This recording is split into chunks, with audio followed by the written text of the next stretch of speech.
Bienvenidos a este nuevo capítulo de Biorrelatos, el podcast organizado por el Museo de la Salle, en el que cada mes les compartiremos un relato de la biodiversidad. En el capítulo de hoy hablaremos de un grupo de animales que entre algunas de sus especies se encuentran los animales más longevos que existen, las tortugas. Te cuento, Diana, estos animales son reptiles de sangre fría que ponen huevos. Se caracterizan por poseer un caparazón que protege sus órganos vitales y donde pueden encoger o alargar sus extremidades. No tienen dientes, sino un pico afilado, que en ocasiones puede ser dentado. Estos animales pueden ser de ambientes terrestres o ambientes acuáticos. Yo conocía que las tortugas más longevas, la tortuga más longeva registrada hasta el momento es Harriet, una tortuga galápagos de 175 años, por lo cual son consideradas como animales muy longevos que pueden durar entre 50, 80 años o hasta 120 años. Sí, además estos animales aparecieron hace unos 300 millones de años, por lo cual son uno de los reptiles más antiguos que aún habitan en la Tierra. Es interesante lo que mencionas, ya que debido precisamente a que las tortugas han persistido durante tanto tiempo, incluso antes de nuestra aparición, han sido parte de muchas culturas. Por ejemplo, debido a su larga vida, en muchas sociedades se les ha relacionado con la sabiduría. Por su parte, la cultura maya las asoció con la inmortalidad. Por esto mismo se pueden encontrar muestras artísticas hechas con restos de estos animales. Por ejemplo, los mayas utilizaban tortugas del género Trachemis para fabricar instrumentos de percusión usados durante rituales de guerra.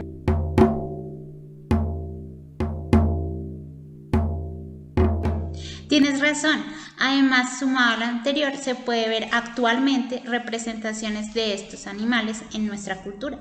Por ejemplo, en películas, muchos de nosotros podremos recordar a personajes tan carismáticos como Crush de la película Buscando a Nemo. ¡Oye, Crush! ¡Crush! ¡Se me olvidaba! ¿Qué edad tienes? 150, chico, y sigo joven. ¡Nos vemos! O al maestro Owai de Kung Fu Panda. Nada es imposible. Uno suele hallar su destino en el sendero que toma para evitarlo. Sí, es verdad, me encantan esos personajes. Además, en los personajes que nombraste se ven representados los atributos que hemos mencionado anteriormente: longevidad y sabiduría. Por otra parte, justo estos ejemplos nos dan paso para nombrar algunas especies. Crush está inspirada en la tortuga verde marina y el maestro Owai es una representación de la tortuga gigante de las Galápagos. Como te habrás dado cuenta, una se trata de una especie marina y la otra continental. Sí, y esto es interesante ya que tienen diferencias. Por ejemplo, las tortugas marinas tienen su caparazón más ligero e hidrodinámico, mientras que las continentales tienen un caparazón más redondeado, rugoso y pesado. Pero yo opinaría que una de sus principales diferencias son las patas. ¿Te has dado cuenta que las tortugas marinas tienen sus patas en forma de aleta, mientras que las continentales tienen sus patas en forma de tubo y con garras fuertes? Bueno, sí, estoy de acuerdo. Aunque otras características que nos faltan mencionar es que también las tortugas marinas no pueden retraer sus extremidades, mientras que las tortugas continentales sí, además de poseer una cabeza más grande. Aunque sabes, una diferencia interesante se da en el comportamiento, puesto que las tortugas marinas son las únicas que migran. ¡Wow! ¿Y cuántos kilómetros viajarán? ¿Será que igual que las ballenas o las distancias serán más largas? Bueno, pues ellas recorren largas distancias entre áreas de crecimiento, alimentación y reproducción, superiores a los 5.000 kilómetros, desplazándose con la ayuda de las corrientes marinas, a velocidades que alcanzan los 40 kilómetros por hora. Recordarás que Crush utiliza la corriente australiana oriental. Oye, necesito llegar a la corriente australiana oriental, CAO.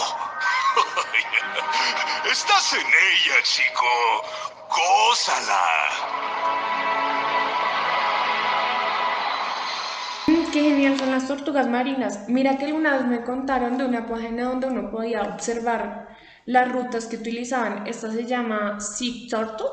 Por otro lado, una de las tortugas más conocidas por sus migraciones son las caguamas, tortuga boa. Son famosas ya que pueden viajar miles de millas a través de las cuencas oceánicas. Ya que estamos hablando de las tortugas marinas, recuerdo que algo por lo que también son famosas es por su ciclo de vida, al combinar ambos ecosistemas, el terrestre y el marino.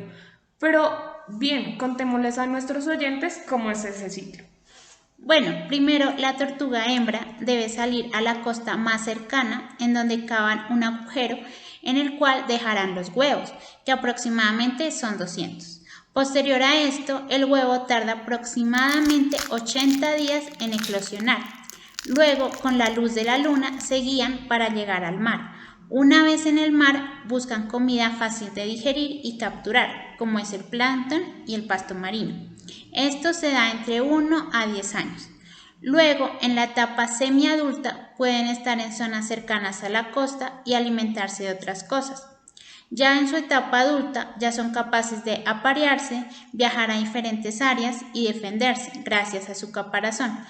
Pero es importante decir que la reproducción puede darse varias veces al año y luego la pareja se separa para buscar otras parejas.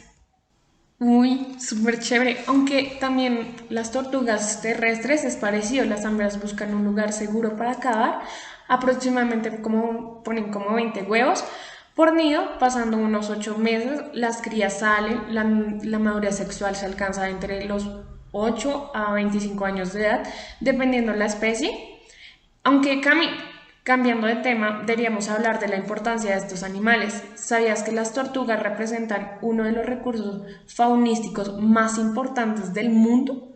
¿Sabes por qué son tan importantes? Bueno, Diani, sí, la importancia de las tortugas se debe a que estos animales pueden ser herbívoros, omnívoros o incluso carnívoros. Por eso se desempeñan importantes funciones en las cadenas alimentarias como megavertebrados, alterando su hábitat.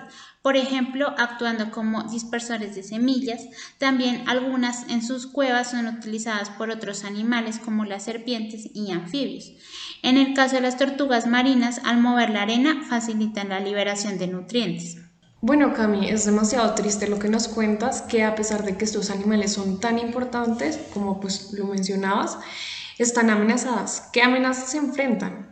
Bueno, de las amenazas que yo tengo conocimiento, la más importante es la sobreexplotación. En el caso de las tortugas marinas, se cree que esta podría ser la amenaza más grave para su conservación en el país. Comúnmente se capturan hembras preñadas y huevos, usados como alimento.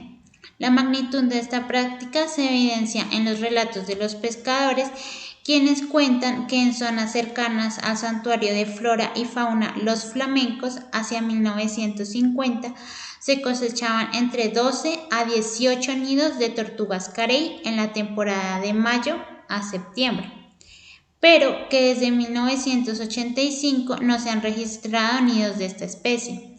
Otro ejemplo es la población de tortuga caguama de la reserva de Buritaca Don Diego en Magdalena, cuya población reproductiva pasó de 200 hembras en los 70 a tan solo 6 individuos en 2002. Relacionado a lo que dices, una vez escuché que en el Pacífico el consumo de estos animales no es muy común, pero durante la década de los 70 y 80 se desarrolló un comercio intensivo de pieles de tortuga golfinas en la costa de Buenaventura y Tumaco. Según relatos, se aporneaban diariamente entre 500 a 3.000 tortugas entre marzo y junio. Sí, es correcto. Incluso lo más triste de la historia que nos acabas de compartir es que las únicas partes aprovechables eran el cuello y la parte superior de las aletas anteriores. Por otro lado, la sobreexplotación también afecta a las tortugas continentales. Tortugas como la icotea y los morrocoyes han sido utilizados desde tiempos precolombinos como fuente de proteína. Sin embargo, los pueblos indígenas hacían un uso sostenible de este recurso, lo que permitió que tortugas como la charapa, Podocnemis expansa, tuvieran una población abundante en regiones como la Orinoquía hasta finales del siglo XIX. Así, yo leí los relatos del misionero jesuita Joseph Gumilla, quien en su libro El Orinoco Ilustrado nos dice: es tanta la multitud de tortugas que por más que me dilate en ponderarla, estoy seguro que iré menos de lo que realmente hay. Sí, en efecto, la sobreexplotación de tortugas no empezó sino hasta la colonización de territorios como la Amazonía. Por ejemplo, en el caso de la tortuga charapa, los años de mayor explotación fueron los transcurridos entre 1945 a 1980. Durante estos años se llegaron a cazar cerca de 1.000 ejemplares al año. Sumado a la amenaza que nos acabas de mencionar, yo digo que durante años recientes se sumó la práctica de capturas de cría para el mercado nacional e internacional de mascotas. Por el otro lado, ¿has escuchado acerca de la alteración y pérdida de hábitat? ¿Esta es también una amenaza importante para las tortugas? Sí, he escuchado algo al respecto. La alteración del hábitat es una amenaza importante. En el caso de las tortugas marinas, una de las causas es la actividad turística, lo que trae consigo la presencia permanente de personas y animales domésticos como perros. Esto trae consecuencias como la compactación de la arena, además ahuyenta a las hembras y aumenta la mortalidad de huevos, neonatos y adultos. Además está el hecho de realizar fogatas en las playas durante la temporada de reproducción, lo que hace que las hembras huyan y también provoca la muerte de las tortuguitas que se sienten atraídas por la luz de la fogata. Sí, a veces el turismo afecta mucho un hábitat y no nos damos cuenta. Aunque yo también he oído mencionar otros factores como el desarrollo urbanístico y el desecho de residuos sólidos y contaminantes como pesticidas y metales pesados. Además de las basuras que producen lixiviados que sofocan y matan los embriones de tortuga. Pero, ¿qué hay de las tortugas continentales? Bueno, en el caso de las tortugas continentales se cree que esta problemática es incluso más grave en comparación con las marinas, ya que puede afectar en gran medida especies que habitan en un lugar en específico, conocidas como endémicas, como la tortuga carranchina, Phrynops thali, especie endémica colombiana de Sucre y Córdoba. El hábitat natural de esta especie ha desaparecido con velocidad debido a la expansión de la frontera agropecuaria y el desarrollo urbanístico. Otro factor que afecta el hábitat de las tortugas son los derrames de petróleo en las cuencas de los ríos y la voladura de los oleoductos. Se sabe que este problema ocasionado en los ríos Catatumbo y Zulia ha afectado fuertemente a las poblaciones de tortuga ingüensa, Rhinoclemis diademata. Sumado a lo que me acabas de decir, Cami, yo agregaría la deforestación. Este problema de por sí disminuye el hábitat, además que trae otras consecuencias, como un aumento en las crecidas de los ríos, lo que genera que muchas veces se produzca una mortalidad masiva de nidos. Por último, ¿qué hay del cambio climático? ¿Este representa una amenaza para las tortugas? Por supuesto que el cambio climático es una amenaza para las tortugas, en especial para las marinas, ya que el sexo en estas tortugas se determina por la temperatura que el huevo alcanza durante el segundo tercio del periodo de incubación. Cada especie de tortuga tiene una temperatura específica, conocida como temperatura pivotal. Si la temperatura alcanzada es superior a esta, se desarrollará una hembra, y en caso contrario, un macho, por lo que el calentamiento global tendría como consecuencia una producción exclusiva de hembras. Actualmente, algunas poblaciones registran ya proporciones de hembras del 90%. Eso es muchas hembras, ¿no? Y bueno, hemos hablado yo creo que ya mucho de las amenazas. Cambiemos de tema, ¿te parece? Sí, dale. Entonces, ¿qué te parece si hablamos también de estrategias de conservación? Yo creo que la gente se pregunta como, ok, hay amenazas, pero ¿qué podemos hacer? Sí, claro. Bueno, de las estrategias de conservación que yo conozco se pueden dividir en primero, investigación y monitoreo de poblaciones a través de procedimientos de captura, medición y marcaje. Además de actividades como el cuidado de nidadas. Lo ideal es que los huevos se incuben en el nido natural. La decisión de reubicarlos debe ser el último recurso, en los casos en que se encuentren en un lugar no seguro. En segundo lugar, podríamos nombrar el manejo sostenible a través de restricciones como las vedas o prohibir el saqueo de nidos y acoso de hembras y neonatos, además de prohibir la pesca de arrastre en zonas de alta concentración e incentivar el uso de herramientas como anzuelos circulares que aminoran el daño causado. Aunque yo también creería que una de las estrategias más importantes es el fortalecimiento de la educación ambiental y la participación comunitaria. Por ejemplo, hace poco me enteré que en el Parque Nacional Gorgona esto se ha hecho a través de talleres en los que se enseñan a los pescadores a usar los desenganchadores de anzuelos, a marcar las aletas con placas metálicas y a compilar información. Además, les han explicado prácticas de primeros auxilios y métodos de reanimación de tortugas atrapadas en las líneas o redes de pesca. En algunas ocasiones, si la tortuga viene enredada y justo en el espinel de al lado hay algún pez grande que esté buceando y tirando de toda la línea de palangre hacia el fondo, en esas ocasiones a veces las tortugas pueden salir muy cansadas por estar debajo del agua y no poder salir a respirar a la superficie. En estos casos inicia una maniobra de reanimación. Cami, creo que nuestro público podría preguntarse si ellos pueden participar activamente en estas estrategias. ¿Nos podrías contar? Sí, Dianis, la respuesta es que sí, a través de actividades como la limpieza de playas. Por otra parte, si encuentras un nido de tortuga en la playa que no esté descubierto o expuesto sus huevos, debes dejarlo tal como está e informar a los guardaparques sobre su ubicación. Además, si observas tortuguitas que se dirigen hacia el mar, no las recojas, a menos que se encuentren atascadas en algún agujero o no puedan sortear un obstáculo. Además, deberás asegurarte de que entren por sí solas al mar y no llevarlas hasta el agua, ya que esto impide que ellas recuerden las características de la playa en donde regresarán a desovar en un futuro. Uy, sí, eso es muy importante saberlo. Además, también deberíamos recordarles que, pues, mientras las estén observando, yo sé que es algo muy genial poder ver cómo llegan al mar, pero no les debemos tomar fotos mientras que ascienden a la playa o antes a depositar a los huevos. Una vez empiece a desovar, entrarán en trance y en este momento podrás tomarles fotos, pero solo desde la parte de atrás y nunca directamente a la cara.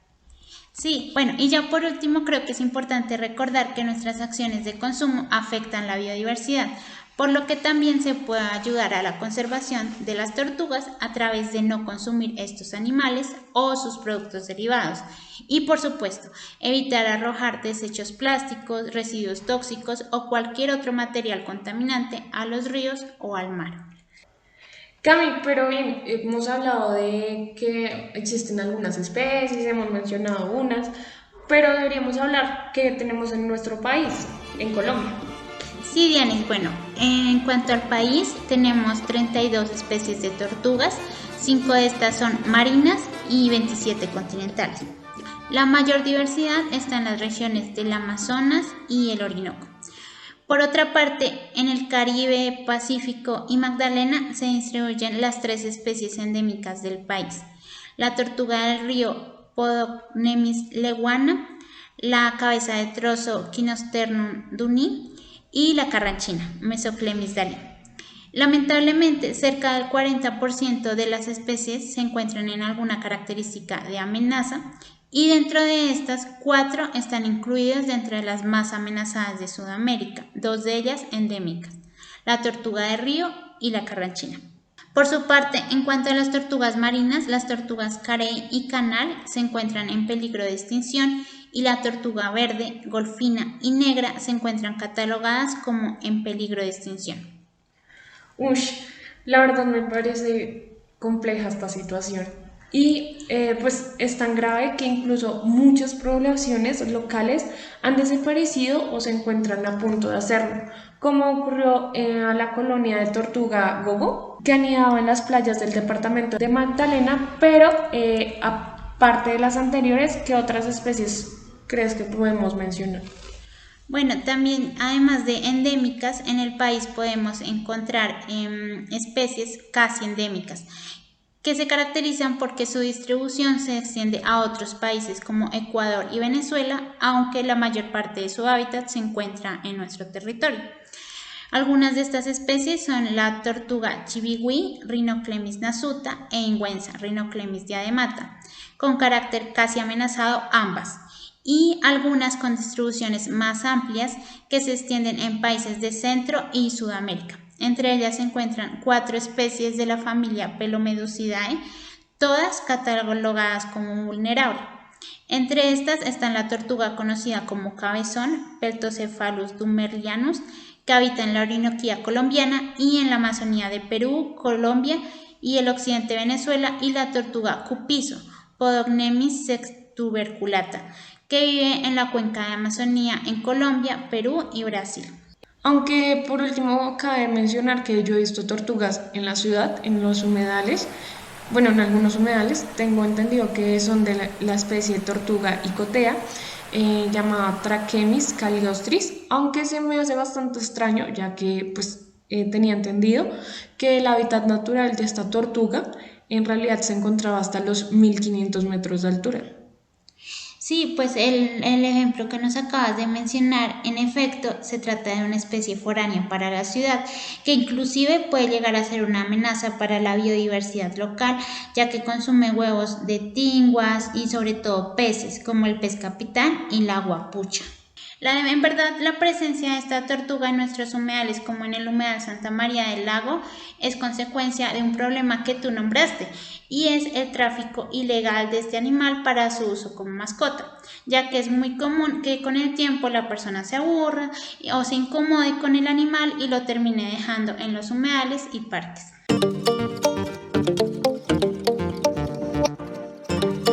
El Museo de la Salle cuenta con una colección de tortugas con 252 registros, especímenes colectados desde 1923. Estos proceden de 20 departamentos de Colombia y algunos de Estados Unidos y Puerto Rico. Si visitas la exposición permanente del museo, podrás observar especies como la tortuga verde marina, la tortuga carey, la tortuga mata-mata y un ejemplar de morrocoy. Si deseas conocer más acerca de estos cautivadores animales, los invitamos al evento que se realizará en el museo el 25 de junio, de 10 a 4 de la tarde, donde además se realizará el cierre de nuestra exposición temporal, Vampiroteuthis Museum, con los artistas. Recuerden que escucharon a Diana León y Camila Castrillón. Así que sigan conectados, los esperamos en el próximo capítulo de Biorrelatos. Relatos variados de un mundo diverso.